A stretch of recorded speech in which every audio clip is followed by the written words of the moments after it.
teaching a language is not anything that just people can do. I mean, you have to have a certain amount of, and just like being a native speaker, for example, does not confer anybody the ability to teach a language.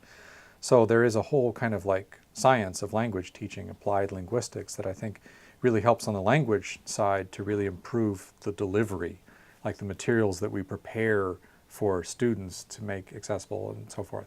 So having people that understand sort of how language teaching, how language pedagogy works, that's extremely important, and you just can't get that from saying, oh, I know some Yiddish and I grew up with it and I can teach it.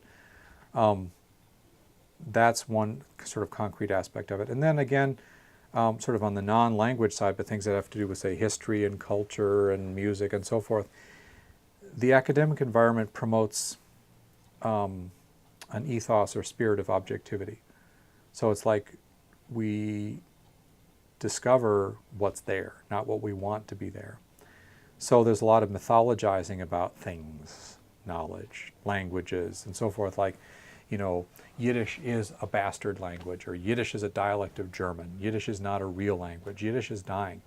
These are all false. These are real impressions, but they're actually false assessments, right?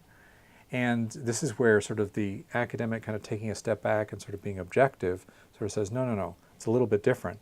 But then it's one thing to sort of disseminate these ideas among scholars. It's another thing to like bring it out to the general public.